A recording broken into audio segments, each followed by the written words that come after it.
से जंगल में गोरी कौवी नाम की एक झगड़ालू कौवी रहती थी। उसकी किसी से भी नहीं बनती थी। गोरी कौवी हर किसी से भी बात। अरे गोरी कौवी, क्या बात है? तेरी सेहत तो ठीक है? तुम कब से यहाँ बैठी हुई हो? सारे पक्षी दाना लेने गए हैं, जाओ तुम भी दाना ले आओ। छोटी चिड़िया, मैं अपने घर के बाहर बैठी हुई हूँ, तुम्हें इससे क्या मतलब? मैं दाना लाऊं या ना लाऊं? तुम कौन होती हो मुझे ऐसा कहने वाली? अगर तुम्हें मेरी इतनी ही चिंता हो रही है तो जाकर ला दे मुझे दाना। रहते हैं, तुम चल मेरे साथ, हम दाना लेने जाती हैं।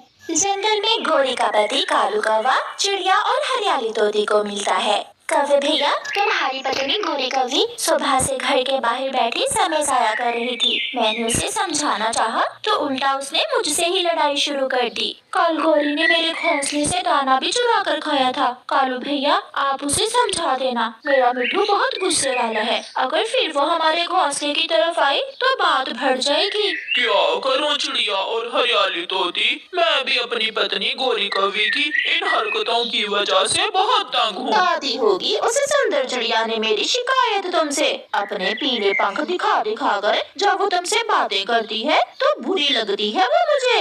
और हरियाली के घोंसले से दाना क्यों चुराया था? फिर दोबारा वहाँ न जाना, अगर पकड़ी गई तो पूरा मोहल्ला पकड़ कर मारेगा तुझे। मैं किसी से नहीं डरती, जिसने जो करना है वो करे। तेरा क्या काम था मेरे पति से हंस हंस कर मेरी शिकायतें लगाने का? मैं जो भी करूं, आज के बाद अगर तूने मेरी बात में टांग फंसाई तो जान से मार दूंगी तुझे भी और तेरे इस छोटे से बच्चे को भी। चिड़िया गोरी कौवी से बहुत डर जाती है। नहीं नहीं गोरी बहन, जो हुआ बस मुझे उस पर माफ कर दो। मैं फिर कभी कालू कौवे से बात भी नहीं करूंगी। आप जो भी करो मुझे क्या, याद रखना इसका तो मैं घोंसला ही तोड़ दूंगी। ऐसा सोचकर गोरी कौवी हरियाली तोती का घोंसला तोड़ने लगती है। कबूतर उसे ऐसा करते हुए देख लेता है। तुम्हारा घोंसला तोड़ रही है, जल्दी जाओ।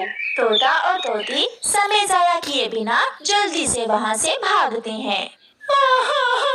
उस बुरी कौवी ने हमारा घोंसला ही तोड़ दिया मिट्ठू जी, हमें बेघर कर दिया उसने। वो बहुत बुरी कौवी है। नहीं छोड़ो की तरफ जाता है। निकलो बाहर गोरी कौवी, मैं छोड़ूंगा नहीं तुम्हें। आज तेरी इतनी हिम्मत, तूने मेरा घोंसला तोड़ा। अब जाकर बात कर मिट्ठू से।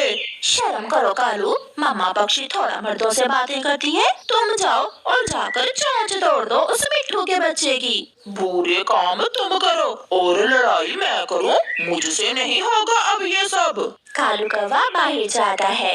यार मिट्ठू, मैं पाँव पकड़ता हूँ तुम्हारे, तुम जाओ, मैं उसे समझाऊंगा।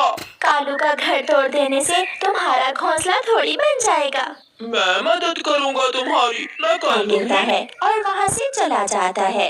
कालू कौवा घर चला जाता है। डरपोक कहीं का, डरपोक कालू कौवे, अगर मुझे पहले पता होता तुम इतने कमजोर कौवे हो तो मैं कभी तुमसे शादी ना करती। तो लेता वो। बुरे का नाम सुनकर कालू कौवे को बहुत गुस्सा आ जाता है।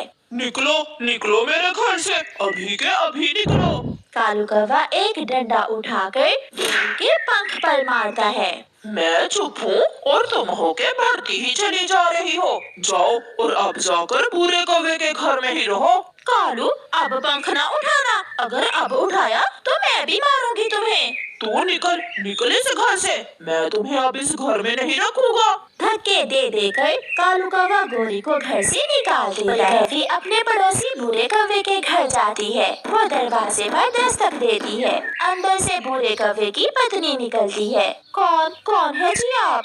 मैं बुरे से मिलने आई हूँ। मिलने आई हो? क्या मतलब? मेरी शादी से पहले मैं और बुरा मिलकर दूसरे कमजोर पक्षियों की धुलाई किया करते थे। वो दोस्त है मेरा। मगर अब बुरा बदल गया है, ना वो किसी का दोस्त है और ना अब वो किसी से लड़ाई करता है। मैं पत्नी हूँ उसकी। वो विदेश अपने बच्चों का दाना कमाने गया हुआ है। गोरी निराश होकर माँ के घर वापस आती है तो उसकी भाभी उसे कहती है, गोरी कान खोलकर सुन ले तू, अब इस घर में तेरी कोई जगह नहीं है। मैंने और तेरे भाई ने बहुत मुश्किल से ये घर बनाया है और बहुत मुश्किल से तेरी शादी की थी। तुम अपने पति के पास अपने घर में जाओ। भाई चुप क्यों हो? आप कुछ बोलो भी, देख नहीं रहे हो भाभी मुझे घर से निकाल रही है। और अपने पति के पास जाओ। ये सब सुनकर गोरी कवि रोती हुई वापस चली जाती है। कालू खामोशी से बैठा हुआ अखबार पढ़ रहा था। जब गोरी कवि घर वापस जाती है, कौवा नजर चुराकर उसे देखता है। पति जी मुझे माफ कर दो, आज मुझे एहसास हो गया है कि मेरे जैसे झगड़ालू पक्षी का कोई भी नहीं बनता। कोई मुझ जैसे से बात करने को तैयार नहीं है। ये घर मेरा है और मुझे इज्जत मिलेगी तो इसे घर से मिलेगी। कालू मुस्कुराते हुए कहता है, देर आई दुरुस्त आई, तुझे अकल तो आई। चल अब खाना बना, दोनों मिलकर खाते हैं और खुशियों भरी जिंदगी की शुरुआत करते हैं। फिर गोरी सुधर जाती है और अपने पड़ोसियों से भी बना कर रखती है। चिड़िया बहन ले, ये खिचड़ी मैंने अपने पंखों से बनाई है। गोरी बहन आप ये लड्डू ले जाएं, बहुत स्वादिष्ट हैं ये लड्डू। फिर गोरी सबके साथ डॉक्टर जो बनकर आ रहा था। कालू कवि की माँ चिड़िया के घर लड्डू लेकर जाती है। माँ जी ये लड्डू किस खुशी में है? मेरा कालू आ रहा है आज मेरा कालू विदेशी जंगल से डॉक्टर की पढ़ाई करके आ रहा है। क्या क्या कालू आज आ रहा है? तो और क्या, हम कौवों में पहला कौवा डॉक्टर बना है मेरा कालू, वरना सारे कौवे एक नंबर के आलसी और अनपढ़ होते हैं। ये तो बहुत खुशी की बात है माँ जी। फिर कौवे की माँ तोते के घर जाती है। कौवे की माँ के साथ कालू को वेलकम करने गए हुए थे। हवाई जहाज से उतरते ही कालू कौवा दूर से ही हाथ हिलाता है।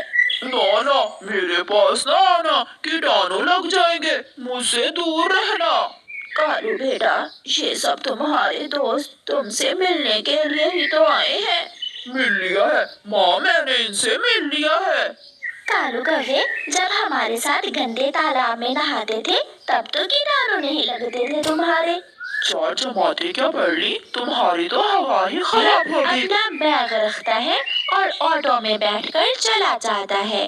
घर पहुंचते ही कालू की माँ कालू से कहती है, कालू बेटा आपको पक्षियों के साथ ऐसे नहीं करना चाहिए था। माँ मैं डॉक्टर हूँ, मैं जानता हूँ क्या अच्छा है क्या बुरा।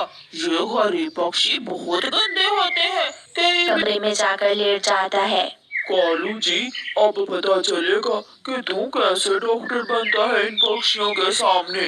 माँ नहीं जानती कि मैं तो विदेश में जाकर पढ़ने की बजाय घूमने में टाइम गुजार कर आ गया हूँ। कल देखेंगे, जो होगा देखा बीमारी का जाएगा। इलाज गारंटी से किया जाता है। सबसे पहला मरीज एक बुलबुल आती है। डॉक्टर कालू कौवे जी मेरे पंख में शदीद दर्द है, मुझे दवा दे दें। मैं अभी दवा देता हूँ। कालू कौवा जल्दी से अपनी किताब खोलता है जिस पर लिखा हुआ था कि दर्द वाली जगह को गरमाइश देने से दर्द कम हो जाता है। जी तो बुलबुल तुम ऐसा करो, घर जाकर पंख पर थोड़ा सा पेट्रोल लगाकर गरमाइश दो, फिर देखना तुम्हारा दर्द मिनटों में आती है। और घर जाकर अपने पंख पर पेट्रोल लगाकर उसे आग के पास करती है। आग के पास करते ही बुलबुल के पंख को आग लग जाती है। बचाओ बचाओ मैं जल गई, कोई मुझे बचाओ। थोड़ी दूर बैठी चिड़िया शोर सुनकर बुलबुल के घर आती है और बुलबुल के जलते हुए पंख पर पानी गिराती है। बच गई, मैं बच गई। चिड़िया अगर तुम ना आती तो उस कालू कौवे डॉक्टर की वजह से मैं तो मर ही जाती आज। क्या हुआ बुलबुल, क्या तुम्हारे